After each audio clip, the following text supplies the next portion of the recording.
BSF की एक जांच में चौंकाने वाली जानकारी सामने आई। खबर है कि मूसेवाला की हत्या समेत कई बड़े अपराधों का पाकिस्तान से कनेक्शन हो सकता है। बहुत बड़े पैमाने पर पाकिस्तान से भारत में खतरनाक हथियार और ड्रग्स भेजे जा रहे हैं, जिनके लिए ड्रोन का बड़े पैमाने पर इस्तेमाल हो रहा है। लेकिन सबसे अहम बात यह कि पाकिस्तान से आने वाले ड्रोन की जड़ें भारत में निकली हैं।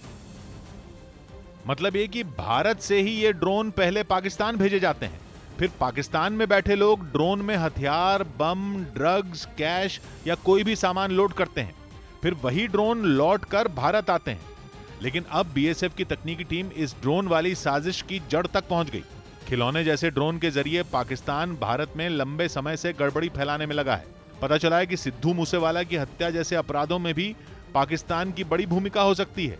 आशंका यह है कि पंजाब के गैंगस्टर जिन हथियारों के दम पर लोगों में दहशत कायम करते हैं, वो उनके पास पाकिस्तान से पहुंचते हैं। कि सिद्धू मूसेवाला हत्याकांड के तार पाकिस्तान से जुड़े हो सकते हैं। संभावना इस बात की जताई जा रही है कि जिस गोली से सिद्धू मूसेवाला की हत्या हुई थी, वह गोली पाकिस्तान से पंजाब आई हो। लेकिन सबसे अहम तो यह है कि अपने ही देश में ऐसे लोग मौजूद हैं जो पाकिस्तान के साथ मिलकर ये खतरनाक खेल खेलने में लगे।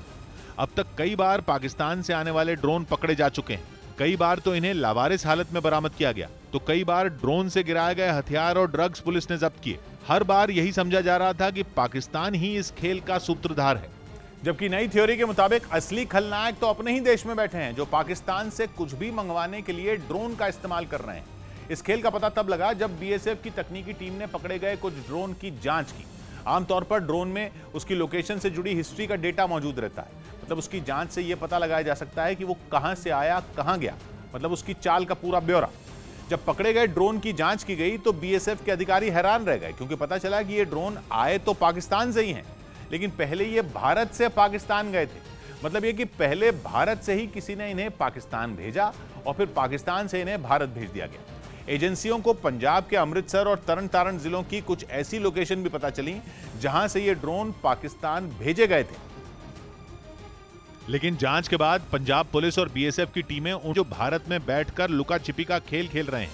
हालांकि इतना जरूर साफ हो गया कि पाकिस्तान में बैठे कई गिरोह लगातार भारत में बैठे कुछ लोगों के संपर्क में हैं। यह भी साफ हो गया कि चाहे फोन से बात हो या सैटेलाइट फोन से, लेकिन वो आपस में बात भी कर रहे हैं। तीसरी बात यह पता चल गई कि पाकिस्तान में बैठे लोग केवल सप्लायर हैं, जो भारत में बैठे अपराधियों को उनकी जरूरत का हर सामान भेज रहे हैं।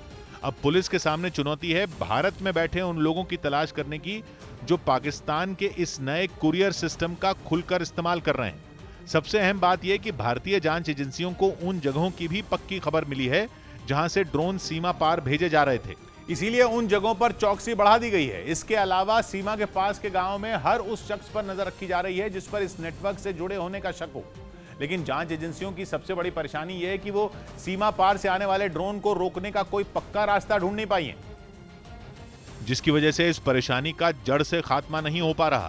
पहले दावा किया गया था कि ड्रोन को रोकने के लिए खास तरह का एरियल डिफेंस सिस्टम लगाया जाएगा, लेकिन ऐसा कोई सिस्टम अब तक तैयार नहीं है। एक दिन पहले जम्मू में इसी तरह के ड्रोन के जरिए कुछ बम पाकिस्तान से भेजे गए थे। खबर है कि 3 टिफिन बम भेजे गए थे जिनमें टाइमर तक लगे हुए थे। हालांकि बीएसएफ ने ये ड्रोन नष्ट कर दिया। पाकिस्तान की एक और बड़ी साजिश को नाकाम किया है बीएसएफ ने और जम्मू कश्मीर पुलिस ने। अमरनाथ यात्रा में हर साल आतंकी संगठन गड़बड़ी फैलाने की साजिश रखते रहे हैं। अगर ये ड्रोन भेजने वाले अपने मकसद में कामयाब हो जाते तो बड़ा आतंकी हमला हो सकता था। दावा ये किया जाता है कि तकनीकी कारणों से ये ड्रोन एरियल डिफेंस को चकमा देने में कामयाब हो जाते हैं। यह ड्रोन्स इतने छोटे होते हैं और ऐसे जगहों से भेजे जा सकते हैं कि इनको डिटेक्ट करना मुश्किल होता है। हालांकि माना जा रहा है कि सेना इसका भी तोड़ निकालने पर तेजी से काम कर रही है।